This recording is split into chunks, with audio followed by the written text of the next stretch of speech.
Hello, welcome. I'm Shirvington Hannays, and this is LearnLive with a special episode of how can religion and spirituality with psychology work together? Can they? Well, I would love to say boldly, of course they can. Sometimes we mix it up and think that one interplay with the other. But if you only say mental illnesses, oh, there may be a problem for one element or one facet of that trio: religion, spirituality, and psychology. Why religion and spirituality? You're one and the same? No, they're not. I'm clear about that one. Religion, spirituality, and psychology are distinct things. And for someone with mental distress, abnormal psychological functioning, the three have got to be demarcated. So I've waited for years to take this on, and I'm ready. And I do it in celebration of my figurative mentor, the man whose work I emulate, I embody, I celebrate, I endorse, M. Scott Peck. Scotty, as he lovingly referred to himself, and yes, I have made it my professional life mission to master most of his work. Three main of those would be the groundbreaking The Road Less Traveled, a new psychology of love, traditional values, and spiritual growth. It is said that Scotty is or was the pioneer in merging religion or spirituality and psychology. He then went on with that New York Times bestseller, over 6 million copies in print. At that time would have been about 30 years ago. He then went on to do Further Along the Road Less Traveled, the unending journey towards spiritual growth. Yes, these are my foundations, and now I want to build and celebrate his work and take it to another level. And I think Scotty, although he didn't know that I exist, would be proud of how I really, and any client that work with me at some point, this is where they're going. The road less traveled and further along the road less traveled. Now, he has another one. People of the Lie. That's right, L-I-E. But this one I was afraid of because in his opening chapter, he cautioned you that venture into this carefully. And believe me, once I read it, I can see why he was fearful that you must venture into it carefully. And I was very careful not to introduce it to clients because I didn't want, no, not that anything bad would happen. Let me tell you why he said, be careful. The hope for healing human evil. Oh, evil, that word, evil, religion, spirituality, evil. He was right. But guess what? I've graduated because for the first time, I introduced it to a client who was the best thing that I could have come across in October of last year. And all my clinical chops were put to the test. And I can say I've graduated and I've come out with some flying colors with regards to abnormal psychology. And I was able to ask that client to go explore people of the line. I think I mentioned the name of another book, and they saw this one. And because they saw it, I said, go read it. Because I know it was the perfect thing. But I also knew they were ready to face what they were going to see in this book themselves. And I said them because for confidentiality, I am trying to be ambiguous, but sharing very carefully how working on mental health can be so all-encompassing. And it is all-encompassing because the truth is mental health gets confused with mental health related illnesses, or mental illness for short. And in getting ready, yes, it's way past lunchtime, even in British Columbia. It is very past lunchtime, but I was ready. Well, 12:30.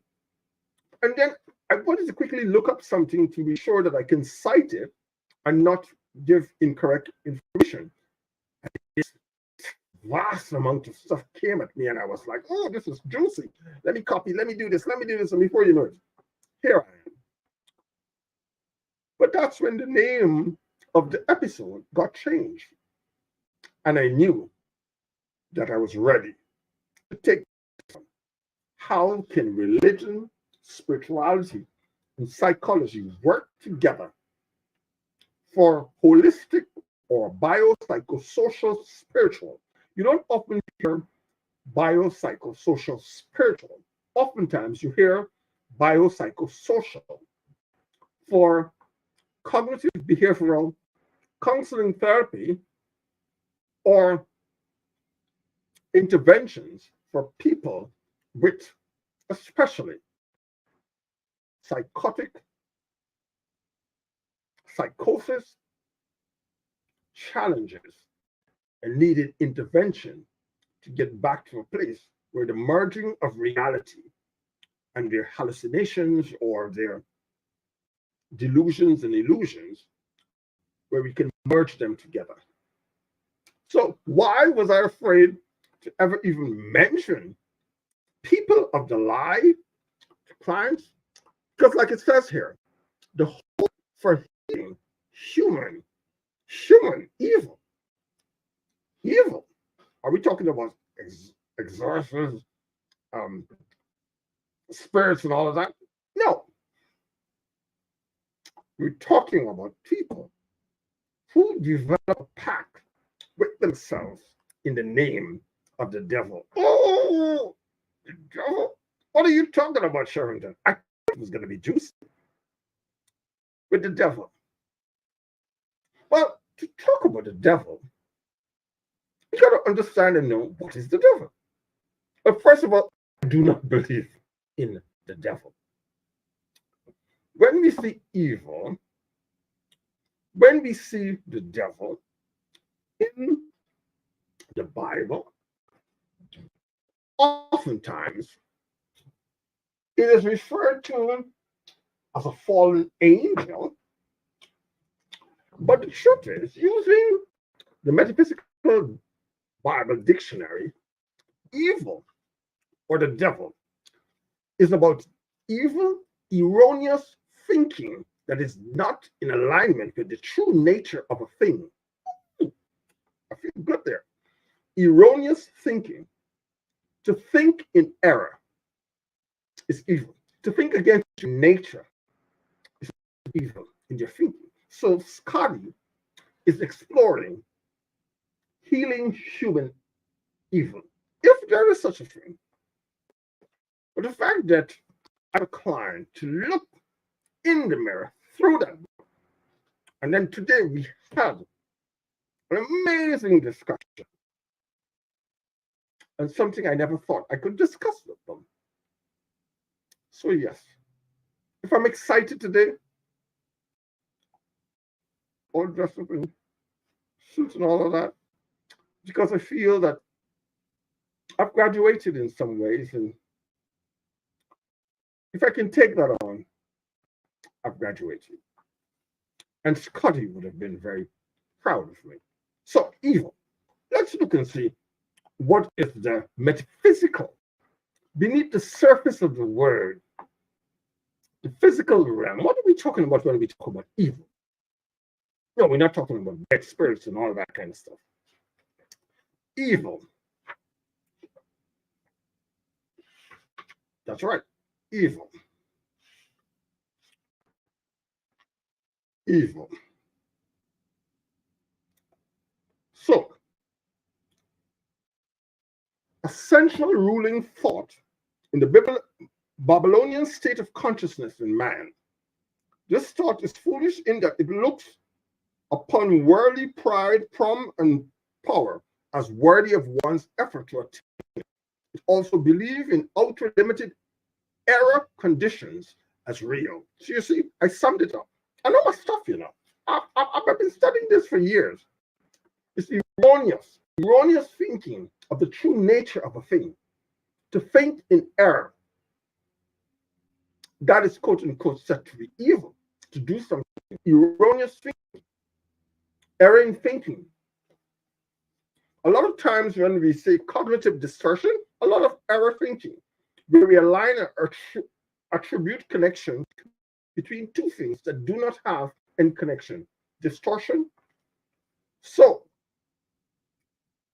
persons who behold the outer constantly and believe in seeming things about strife and confusion in the mind, body, and affairs. They are foolish.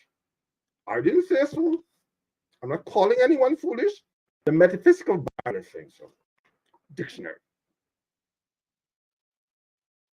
So that is what it means to be evil. You want to know what's the devil? Don't worry, it gets juicier in a couple of minutes. The devil, the devil, the devil, the devil, the devil. Okay, so error in thinking. The devil.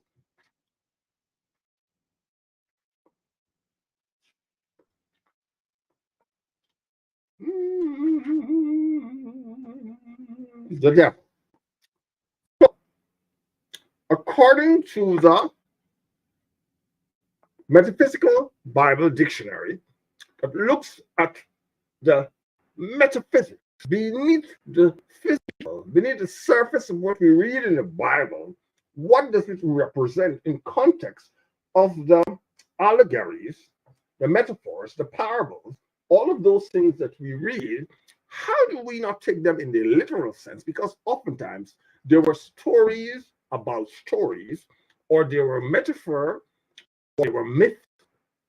No, it wasn't that a myth is a lie. A myth usually have elements in truth, but usually it's a widely held belief or concept that isn't true, that is false, in that it doesn't represent reality as is. That's a myth. A fairy tale, on the other hand, well, that represents something that is not really true. Santa Claus. Don't tell the kids. You know, that's a fairy tale. The whole concept of in the beginning, there was void, and then God spoke, and the word was with God. That's not a fairy tale. No. That represents what happens in our consciousness every time there is an idea. Before the idea, there's usually a nothingness, a void, and then we speak into life with our thought. And whatever we call it, the naming of the animals, God said, Adam, what do you call these animals? And whatever you call it, became that frame. Whatever you call a thing, that's what it becomes for you. Don't get me started now. So, evil. No, the devil. Satan. The devil signifies the mass of thought that has been built up in consciousness through many generations of earthly experience and crystallized into what may be termed human personality or carnal mind. a lot of which is referred to as the devil, is to think something the opposite of good. The 7 days of creation, at the end of each day, God, that which was God, that which is God, saw that everything that was created was good without judgment. It was good. So over time, people have come to hold on to things and they hold that to be truth. So over time, generationally, we have things that is not of God. So the devil, according to this writing here, another name of the devil is sense consciousness. All the thoughts in one that fights against and adverse to truth. Whatever does not align with truth is said to be evil. To sin is to miss the mark, error in thinking, to fall short of. And you thought when I challenged what you had to say, I was just talking because I have a mouth I can let out air? No, you can't stand there with me and talk about this. I live this, breathe this. Yeah, bring it on. You know who you are.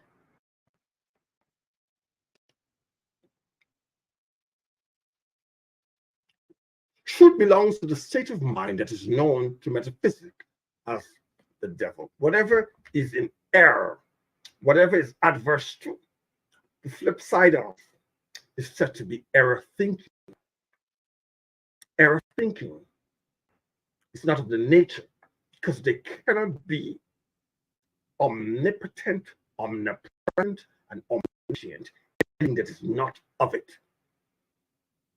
To think that there's something other than it is to be thinking in error. Hence, judge not, lest ye be judged. Why judge not?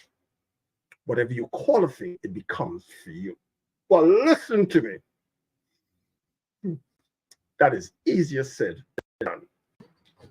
And thus, I will go to fractured personality to see how religion, spirituality, and psychology can work together. And I have to give a big shout out to, her name is Marcia. Marcia, you know who you are. I don't know if you watch these anymore. I hope I haven't offended you, but you were actually responsible for eventually me doing this. And then I'm going to go on, I did tell you, I'm going to go on to get an internationally accredited course for Christian counseling. I told you, but it has to be rooted in reality. Not make believe that it is different from, it's a combination of. And this is put forward very beautifully in Fractured Personality by Gary Collins. Gary Collins, Dr. Gary Collins, is a professor and chairman of the Division of Pastoral Psychology at Trinity Evangelistic Divine School in the US. The entire series is written specifically for church leaders and for those training for church leadership who realize the importance psychological insights provide. That's right. People who go to church need to understand that they're human first, after being spiritual by their nature, and that's why at some point they're going to cease to be in the physical. So spiritual, human, and as such, they're governed by the laws of being human. And a part of being human is that you have a psychological component. So to ignore that and to push it aside is why oftentimes many Christian people, religious people, come in conflict with themselves because they're denying an essence of who they are, the psychological component. Ooh, proud of myself. I said that nice. Yes, moving on. Remember, I'm a laughing therapist. and an investigative spiritualist. And today I'm dealing a hybrid of how religion, spirituality, and psychology can work together for mental health wellness and biopsychosocial spiritual counseling, therapy, and interventions. This is the third volume in the Psychology for Church Leaders series. In the first volume, Man in Transition, we looked at normal behavior and discussed some of the challenges that all of us face in our transition through life. We considered spiritual development in different age groups and suggest some ways in which psychology can assist church leaders in their ministry to people who are meeting the stresses of normal living. To differentiate and say that is always the spirit and the devil and other, miss the mark, to err, evil, the road less traveled, people of the lie, not to recognize and embrace and consider that a lot of times people in distress, especially in churches, they're denying the most important component that gives them consciousness to be able to have an appreciation for this reality that we live in. It's consciousness. And there's a beautiful book by Joel Goldsmith called Consciousness is Who I Am. Without your conscious awareness of reality, you're not alive. That's what it is. You're not conscious. So to deny the essence of what creates and allow for consciousness is to think in error of the true nature of your being. I'm started now.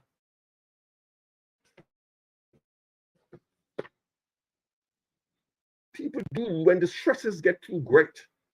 Frequently, they turn to counselors for help. And more often than not, people take their problems to a pastor or other church leaders.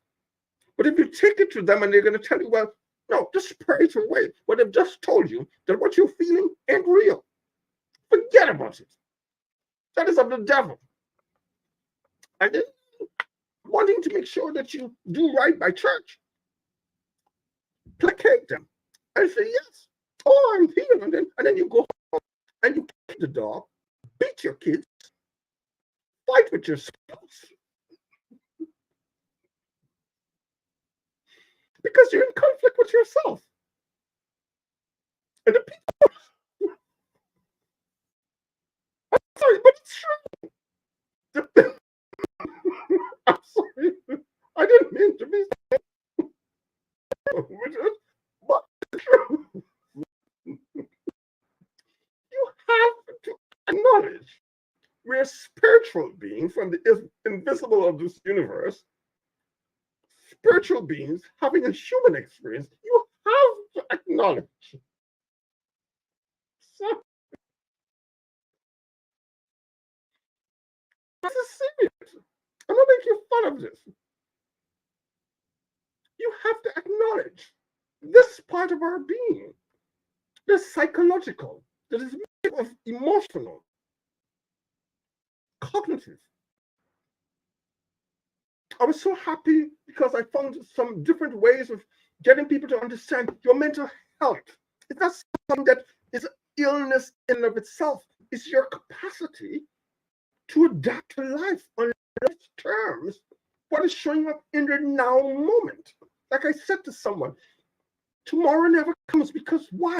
When tomorrow is today, you can only experience what's tomorrow today in the now. That's why the only time that exists, the only thing that is real is the now moment. Although right now in Ghana, Nigeria, China, India is a totally different time zone. When we talk to the person together and we're both chatting on Messenger, WhatsApp, or on the phone, we're both experiencing when? Now. On the phone now. So the real thing is now. Everything else is a construct that man made to give reference to the passing, the now moment. And we call them minutes, seconds, hours, days, months, years. Everything else is a construct we create.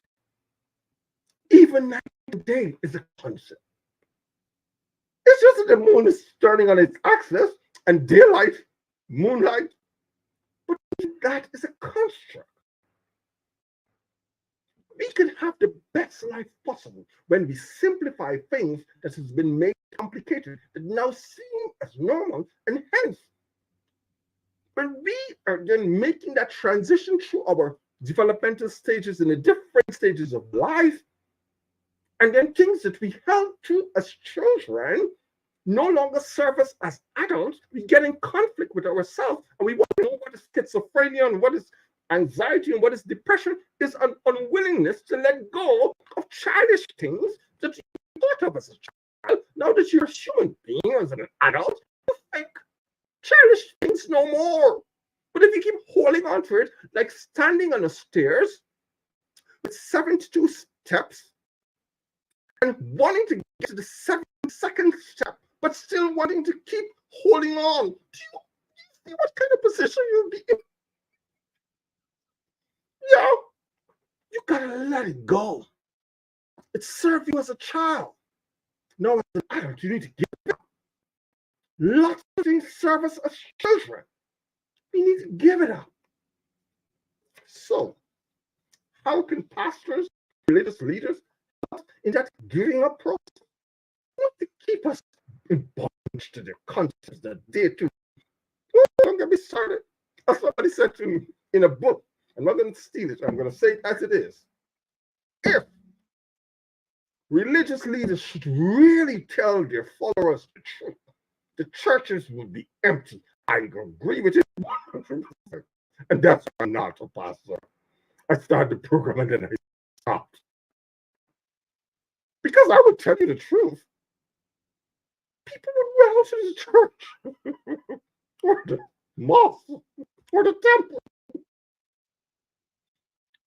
Yes, they would run away. If you only told the truth. But it's almost a duty. On the last breath that we all will take, we'll come into a realization that if we knew,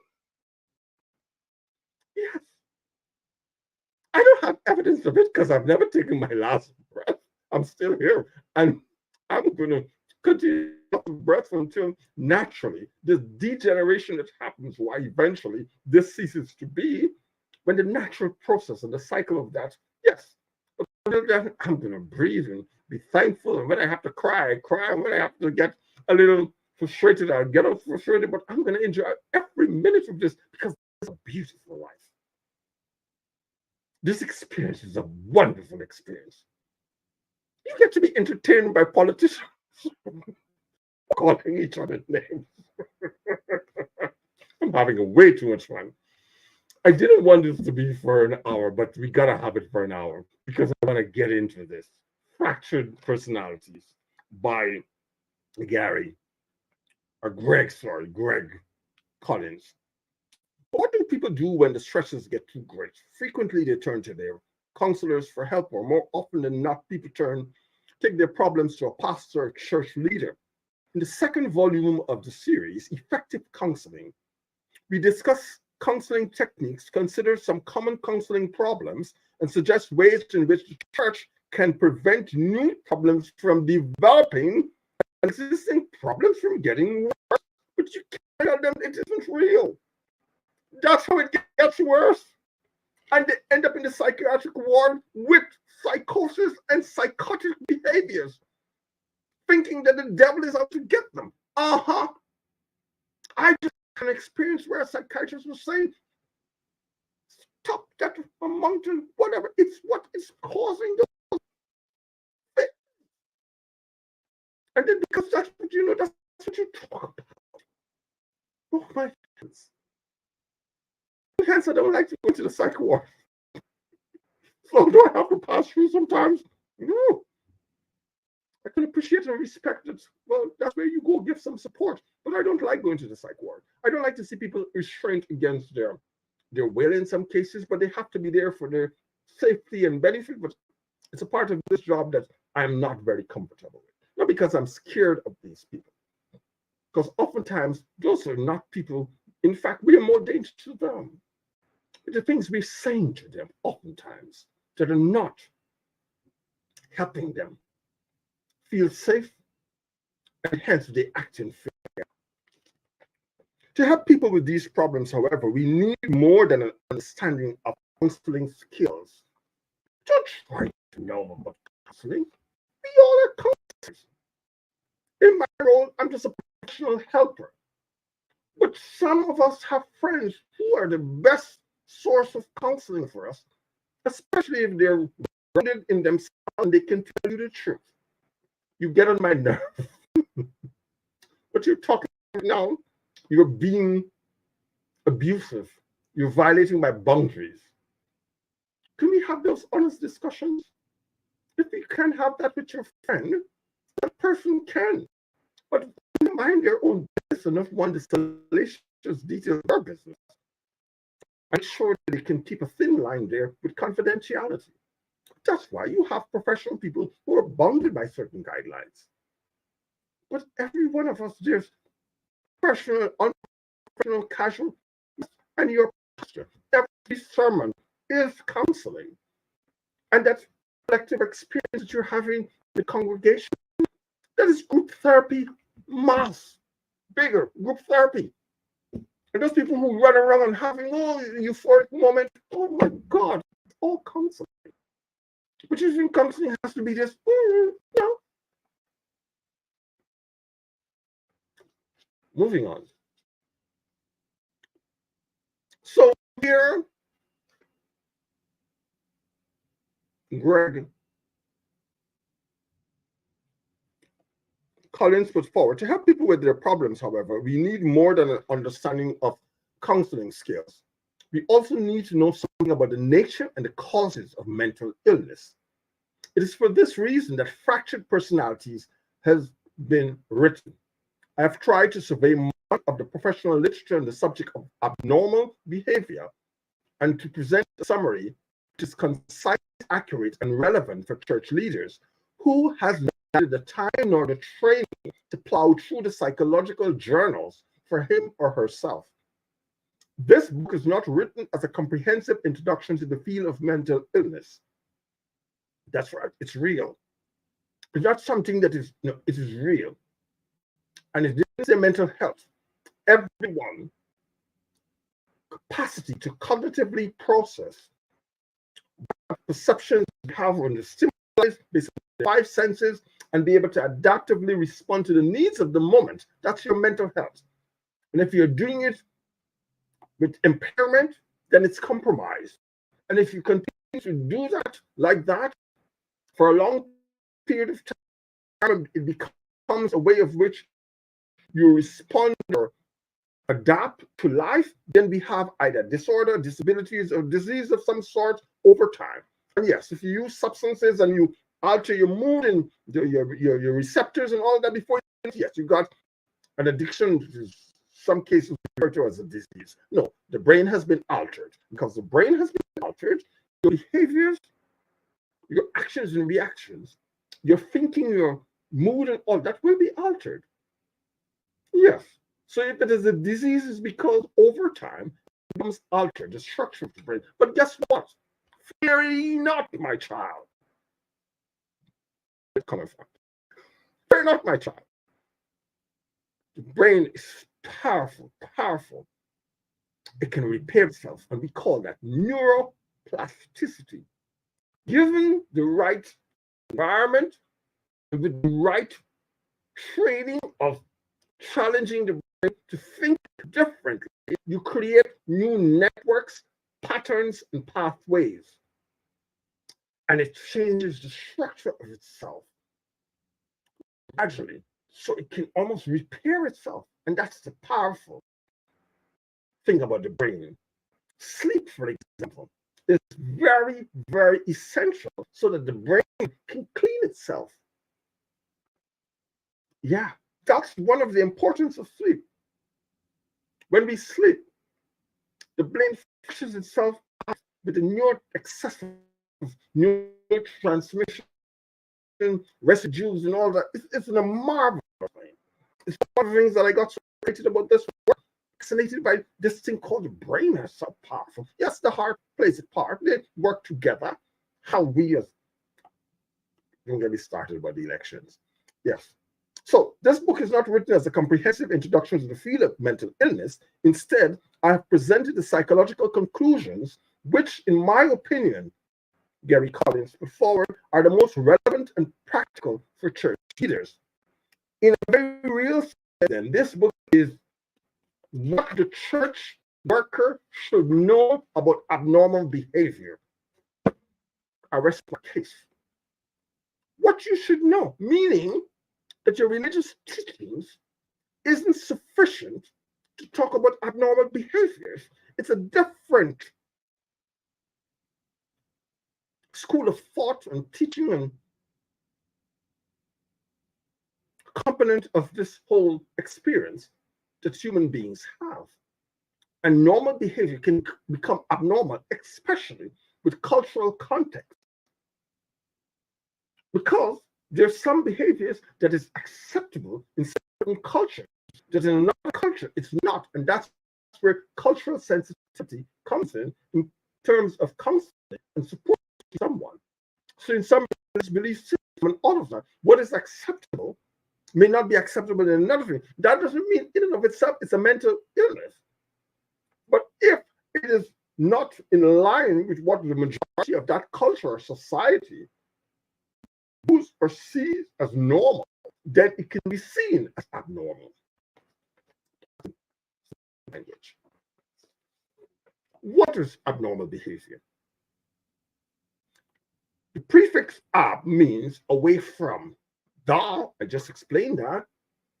Away from the norm of the culture or the society. So if it is abnormal, it is said to be away from the norm of the way people do things and process things. There was a time seeing somebody walking around talking apparently to themselves. Right away, something is wrong with that person. You see a person, no, you will be careful because probably they're on earphone. So from afar, judge ye not.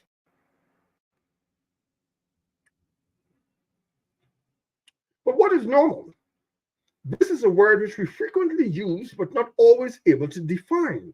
Several years ago, a statistician, an educator, a sociologist, anthropologist, a philosopher, a lawyer, a psychoanalyst, a botanist, a psychiatrist, neurologist, a theologian, a psychologist, all got to discuss what was meant by normal behavior.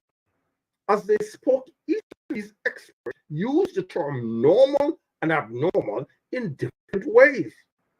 And the chairman of the meeting had great difficulty in finding a definition which could be accepted by everyone. So that's right, this whole thing about counseling.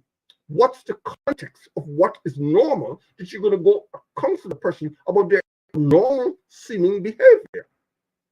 Hence, culturally sensitive. But a session recently, and there's another term that was used. I wrote it down somewhere, I can't remember it right now.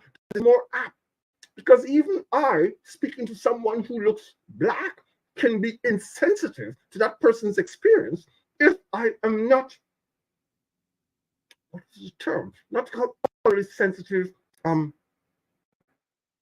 It means to be accommodating. So, although I'm not disparaging, I'm not saying because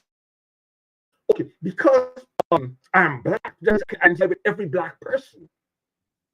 Yes, that was a powerful thing to learn because for all intents and purposes, most of the work I've done, I have worked with a lot of people that look like me. So in most cases, my cultural sensitivity had to be under reverse. So people think, oh, cultural sensitivity is just about people of color or black people. No, my cultural sensitivity and understanding is working with people that don't look like me. Caucasian, white, you call, or Aboriginal, First Nation, Inuit, Métis, to understand their cultural context. So for example, sharing that, not staring directly in the eyes of an aberrated person, or a person who I was told, hey, if you're going to go counsel this person, that person may prefer to have something in their hands all the time. That makes them feel at ease and in control. I shared that with a couple, and they were like, no, that means they're not paying any attention to you. No. That's what gives them some sense of they're in control. If that's what actually for them means that, okay, I'm in control of the situation, I'm not that nervous, that is culturally sensitive for them. What's normal? What's abnormal? So, some people will quarrel with the definition given below, but in the chapters which follow, we will be using the term abnormality in 3 ways. One, first, a person is abnormal if his behavior, her behavior, is at odds with the social expectation of the society in which they live. The murderer, the dope addict, the sex deviant, the hermit who sits by himself and giggles are all abnormal because their actions differ from that which the society considers normal. Basically, that's what you're saying. But is that always the case? No. When we think of abnormality in this way, you must recognize that what is abnormal in one society is not abnormal in another society. In the US and in Canada, it is normal to be friendly, to laugh. Well, somebody just running for an office, love to laugh. And it's very joyful most of the time. And some person is saying, well, what's wrong with that? What is abnormal?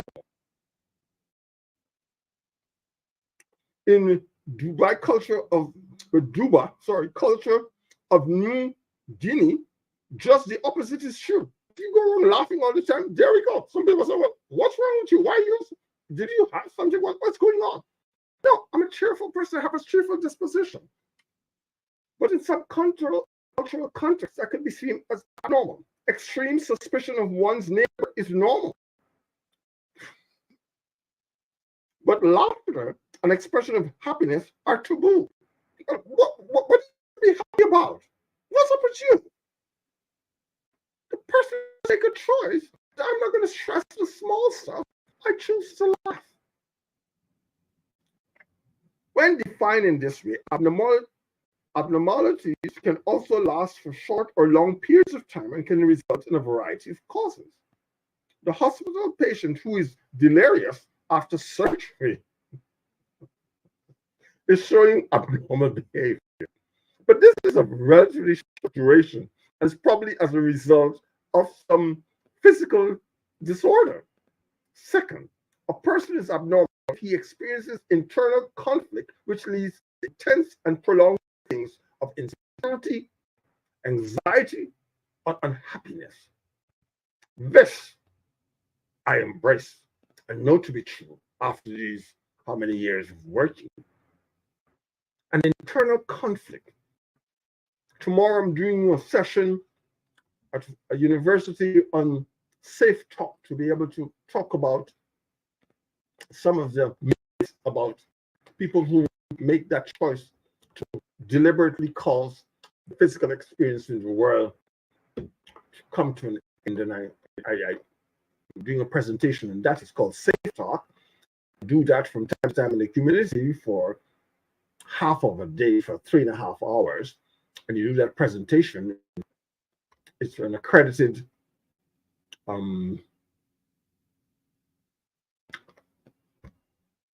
course of study on being able to remove some of the stigma around how not to feel inadequate when people are giving you invitations that they're in mental distress, emotional distress. All right. So, in the definition follow. So, by definition,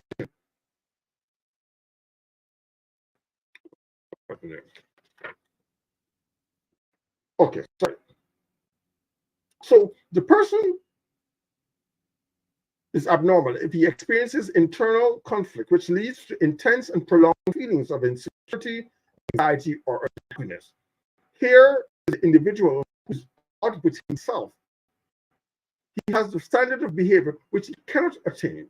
goals in life which he cannot reach, urges which he cannot surpass, or fears which he cannot overcome.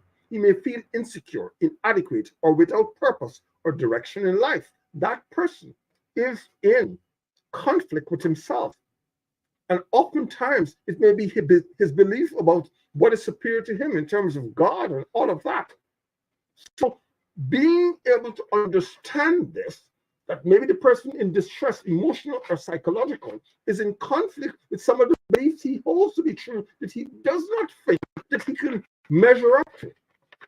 Oftentimes, this is usually the basis of a lot of psychosis and psychotic episodes. He may feel insecure. He's often self-defeated of being condemned or rejected by others. So he's all in his head and his thoughts, and that is abnormal. It's normal to have some idea, well, okay, I wonder what this person is thinking about me. But to become obsessed with it is abnormal. Because the truth is, well-adjusted people know that not everyone will like them. I had to learn that. Not everybody's going to like you, despite how hard you try. And why? Because sometimes they don't like themselves. So you being at peace, well, you know what? I don't have to make everyone like me, so I don't have to people please everyone. Do my best to be respectful and mindful of others, but also am I respectful of myself and my needs and my feelings with boundaries. Many are able to keep their conflict hidden and to show behaviors which is socially appropriate. I said to someone, you know what? I don't feel like lying today. So I'm not going to answer you, how am I doing? Doesn't mean I'm feeling bad or that I'm feeling bad. No, I'm just not in the mood to tell you what most people want to hear. A lot of times people are, how are you today? And they wish to God you say, fine. Because they don't want to have to sit with you in your discomfort. They don't care about how you feel. They're going through a certain norm of just work for it. I don't ever remember it when I need it. Pleasantries. I'm just going through socially accepted pleasantries. How are you? Do you care? Do you really care? No. And they're hoping to God you say, I'm fine. So they can keep moving. They've done their bit of being nice. I asked you, how are you? But I don't care how you feel. I'm not saying me. That's why now I'm very careful with certain greetings and certain salutations. It's like saying faithfully yours at the end of a letter. No, I'm not faithfully yours. I don't even know you. Those are social pleasantries that we go through. Or sincerity. No. So how am I going to be sincere with this? Okay, maybe I can be respectful. So most of my things is either respectfully yours or regards. But I'm not saying no faithfully yours. No, I don't know. As simple as you see that there, that's how you change mindset and become more congruent with yourself. So you don't go around feeling that, you know what, you're being so nice to everyone, but people not treating you a certain way. Well, is that the motive for you doing what you're going to do? To be treated nice? And that person is having the worst day of their life, but just trying to get through life, and you got a problem? Get over yourself.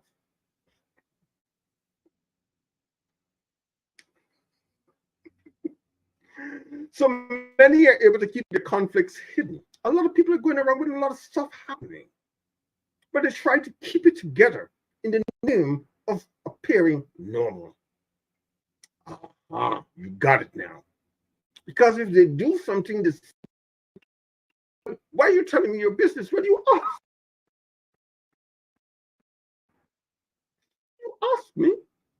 So how am I doing? I'm not fine. What do you do about it? Well, one way. All right, the internal turmoil is to a large extent culturally based. I know this to be the truth with all my work, what I do with suicide intervention. A lot of times people are in conflict with the beliefs they hold about themselves that a lot of times is culturally or religious based. And you got to get them to a place where they can differentiate and not become so in conflict with themselves, and find a way so they can merge all of this. Hence, I say, how can religion, rituals, and ways of doing things of worship, spirituality, ways of being in line with things that I believe based on my worship, spirituality, in my everyday living, how am I believing? Being the thing that I believe. And then psychology, the truth of how human beings work with their cognitive appraisal of their consciousness, how they merge those together. Can they work together? The answer is yes. But you have to be mindfully aware that there are three different things. And not because one may not align with the others, that means it's of the devil or something like that.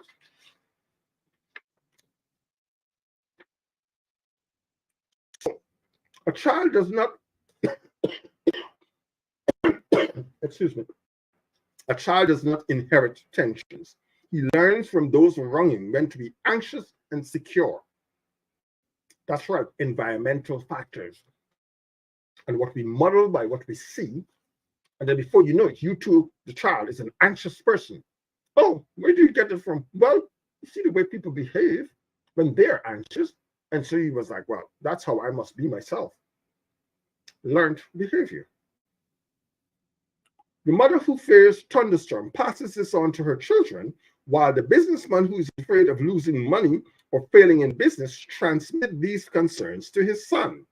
The things which a church pastor learned to worry about may be very different from the issues which concerns an African tribal man or a political dictator.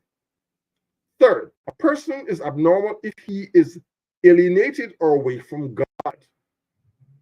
Although he was made in the image of God, let me say this again. Get this out. I don't want to offend anyone, so let me get this.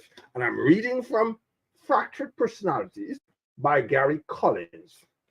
Now, Miss Cessa, it's not I who's putting this forward. I'm reading.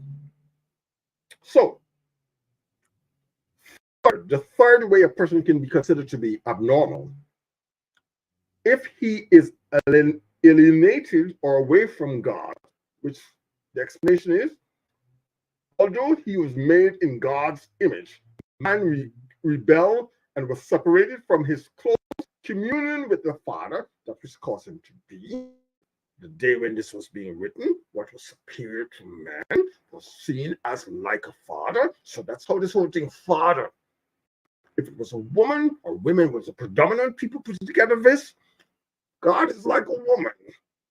We tend to see that which is superior to us in our image likeness. So in Genesis, the allegory of Genesis, in the two creation stories in the beginning of Genesis, one you created and then you recreate in your image likeness. It is said, God created man and then man recreate God in its image likeness. This separation is not normal. On the contrary, it's not normal because it does not represent the essence of who you are. Hence, the whole thing to sing is to think in error of the true nature of your being. Hence, the metaphysical dictionary explains that. This separation is not normal because it doesn't speak to the true nature of who you are. On the contrary, it is normal for man to be in fellowship with God because you are a representation. You are an physical expression to the oneness that exists in the universe. All of the nothingness, the spiritual essence, laws that is vibrating constantly at a slower frequency, and so we see solid. But when it vibrates so fast, we quote unquote transition or has a transformation into the invisible realm of, and we set to make our transition. We change form. Okay, started now. The person who acknowledges his sinful alienation, thinking in error of your true nature, God, believes in the resurrection, that sometime you will reconnect with that, but it can happen in an instant. The changing of your mind, of the true nature of who you are. And it is not as hard as you think. It's not to say you are God, the all-encompassing of everything. You're an expression. And as such, that which is the creator of your being is closer to you than your breath. It is the innermost part of who you are. You are an expression of it. So it is said, you're almost like the Son of God. That is the closeness between a father and a child. It is so close. That's how close that which is God to the essence of who you are. You're so close to it. Remember now, how religion, spirituality, and psychology work together? It's when we come to understand it's almost one and the same thing with a different shading, talking about almost the same experience. One talking about the working of the mind, the other one, the spiritual, the living of that which you believe in terms of the things that you go through with your religion, your rituals, and all of that. But they all work together for a holistic experience. BioPsychoSocial Spiritual. By definition, abnormality in these three ways, we are suggesting that normality is very rare indeed. In order to be completely normal, one must be at peace with society. I say it all the time. Now I don't talk about being happy or being sad. Am I at peace with the moment? Am I at peace right now? Or my peace is disrupted because I'm thinking that the now moment shouldn't be what it is. And I can take full responsibility for that. Because the truth is, happiness, sadness, all these things are labelings we put on a state of not being in sync, at peace, acceptance of the now moment. In the chapters which follow, we consider abnormality in greater details, beginning with a discussion of the causes of abnormality or abnormal behavior, which we then look at the symptoms of abnormality and the ways in which so-called mental illness is closely or commonly classified or diagnosed. And then how do we treat them? The last two chapters describe some of the more common types of abnormalities. As this third volume goes to press, I continue to be grateful to the many people who have in some way helped with the production of the manuscript. Most of them have been mentioned before. Thank his wife, and he thanked all the people who in some way contribute to this book. Thank you very much. So quickly, to set the stage, causes of abnormality. So for example, Michael, or Mike, that's not his real name, was 20 years old when he first arrived at a mental hospital accompanied by a pastor. As we talked, Gary puts forward, he squirreled in his chair and complained of tension, making a number of demands, and volunteered that he was thinking of killing himself because he couldn't stand the pain in his head. The pastor tried to help Mike get a hold of himself, but since they didn't seem to be making any progress, they had come to the hospital for professional assistance. You know, that is the start of a journey that can go south easily if you tell him that what he's feeling isn't real. So part of the process of working as a counselor is acknowledging that what the person is experiencing is real to them. It reaches them, him or her. It may not be rooted in reality. Your job as a counselor, my job as a clinician, is to get the person to merge the two and come into an acceptance or to be at peace with some realities that he's in conflict with internally in his thinking and his beliefs about what the now moment should look like. I hope this was helpful. I hope I didn't cause any confusion. Thank you. I'm Shirvington Hannays, and this was Lunch and Learn Live, how religion, spirituality, and psychology can work together, and how they do work together if we come to it with an open mind, especially if we're religious leaders supporting others as they deal with the stresses of life outside their religious teachings and beliefs or their spirituality. They still have to be human. And I say spirituality can bridge that gap between their religious beliefs and practices with the fact of being human. Namaste, amen, Until the next time, I'm Shirvington Hannays, the investigator of spiritual truths. Bye for now.